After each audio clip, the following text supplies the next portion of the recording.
जाबाल दर्शन उपनिषद प्रस्तुतकर्ता स्वयं प्रकाश शर्मा।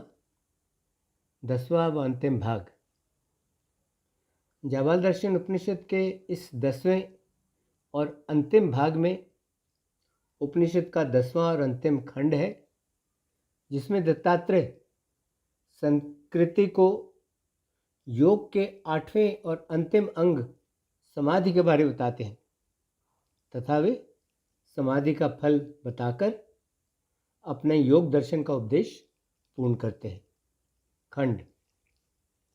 दत्तात्रेय संकृति से कहते हैं, हे संकृति, अब तुम्हें मैं सभी सांसारिक बंधनों को विनाश करने वाला जो योग का 8वां व अंतिम अंग है, उस 8वें व अंतिम अंग समाधि का वर्णन करता हूँ। उस समाधि के बारे में तुम्हें मैं बताता हूँ। जब जीव की जो निश्चय करने वाली बुद्धि है, जब उस बुद्धि में जीवात्मा और परमात्मा, जब ये दोनों जीव के निश्चय करने वाली बुद्धि में एक होकर प्रकट होते हैं, तब उसे समाधि कहा जाता है। यानी जब व्यक्ति की जो निश्चय करने वाली बुद्धि है, उस बुद्धि में जीवात्मा और परमात्मा अलग अलग नहीं प्रकट होते, और जब वे दोनों एक ही होकर व्यक्ति की निश्चय करने वाली बुद्धि में प्रकट होते हैं, तब उस अवस्था को समाधि कहा जाता है। इस बात को तुम अच्छी तरह से समझ लो कि यह जो आत्मा है, यह आत्मा तो अविनाशी है। यह तो कभी भी नष्ट नहीं हो सकती। यह आत्मा तो नित्य है। यह तो हमेशा रहती है। यह आत्मा तो सर्वव्यापी है। यह तो सब जगह मौजूद रहती है। यह आत्मा एक रस है, यानी यह आत्मा हर समय, हर जगह और हर अवस्था में एक जैसी ही रहती है, तथा यह आत्मा हमेशा दोष रहित रहती है। इस आत्मा पर कभी भी कोई भी दोष या कोई भी कलंक लग नहीं सकता। यह आत्मा तो एक ही है, लेकिन माया के द्वारा जो भ्रम पैदा होता है, उस भ्रम के कारण आत्मा की अलग अलग प्रतीति होती है। माया के द्वारा पैदा भ्रम के कारण आत्मा अलग अलग दिखाई देने लगती है। सच्चाई तो यह है कि इस आत्मा में तो कभी भी कोई भी किसी भी प्रकार का भेद या अलगाव नहीं हो सकता। इसी कारण अद्वैत ही सत्य स्वरूप है। यह जो सारा प्रपंच के नाम से है, यह जो सारा जगत के नाम से है, यह जो कुछ भी व्यक्ति को दिखाई देता है, असल में यह सब कुछ तो है ही नहीं। ऐसी तो कोई वस्तु है ही नहीं।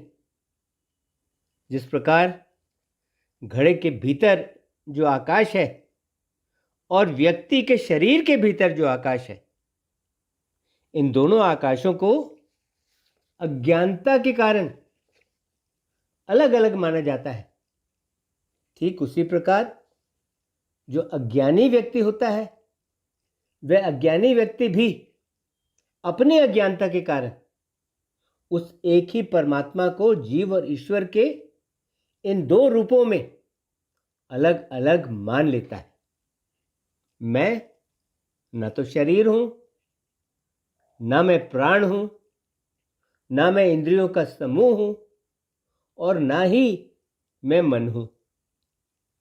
मैं तो सदा साक्षी के रूप में मौजूद रहता हूं, और साक्षी के रूप में सदा मौजूद होने के कारण मैं तो एकमात्र शिव स्वरूप परमात्मा तत्व हूं। हे श्रेष्ठ मुनि, इस प्रकार की जो श्रेष्ठ निश्चय करने वाली बुद्धि है, उसी बुद्धि को यहां समाधि कहा गया है। मैं ही वो परमेश्वर हूं। संसार के बंधनों में पड़ा हुआ जीव तो मैं हरगिज नहीं हूं, बिल्कुल नहीं हूं।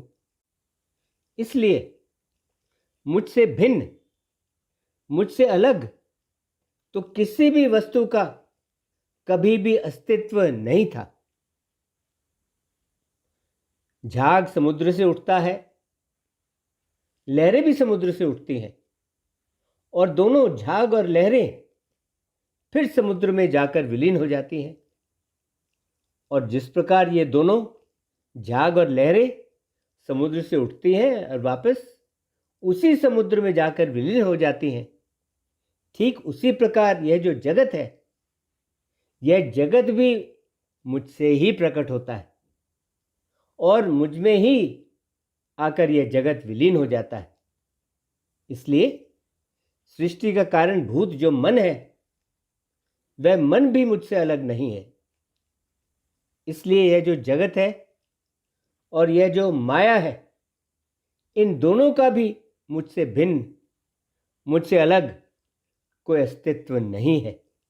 यानी माया और जगत, इन दोनों का मुझसे कोई अस्तित्व, मुझसे अलग कोई भी अस्तित्व नहीं है।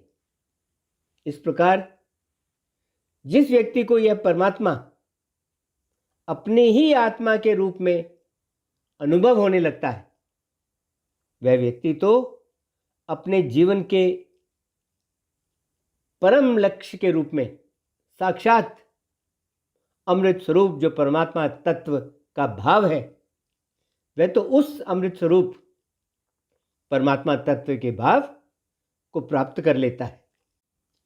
जिस समय योगी के मन में सब जगह व्याप्त, सब जगह मौजूद आत्म चैतन्य स्वरूप का प्रत्यक्ष रूप से सीधा सीधा अनुभव होने लगता है, तब उस समय वह योगी तो स्वयं ही परमात्मा के स्वरूप में स्थापित हो जाता है।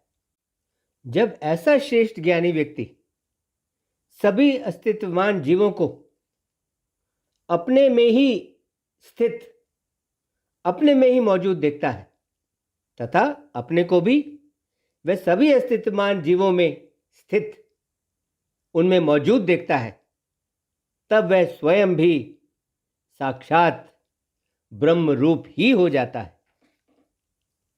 जब समाधि की अवस्था में व्यक्ति परमात्मा के साथ एकत्व प्राप्त कर लेता है, यानी जब समाधि की अवस्था में वह परमात्मा के साथ एक हो जाता है, तब वह किसी भी अस्तित्वमान जीव को अपने से अलग नहीं देखता, अपने से अलग नहीं समझता, और तब वह केवल परमात्मा के रूप में प्रतिष्ठित हो जाता है। तब वह केवल परमात्मा के रूप में स्थापित हो जाता है। और जब व्यक्ति केवल अपने ही आत्मा को अपने जीवन के लक्ष्य के सच्चे स्वरूप में देखता है कि यही मेरा जीवन का लक्ष्य है, और जब वह सारे विश्व को, इस सारी सृष्टि को केवल माया को भोगने के लिए ही मानता है, तब वह परमानंद को प्राप्त कर लेता है।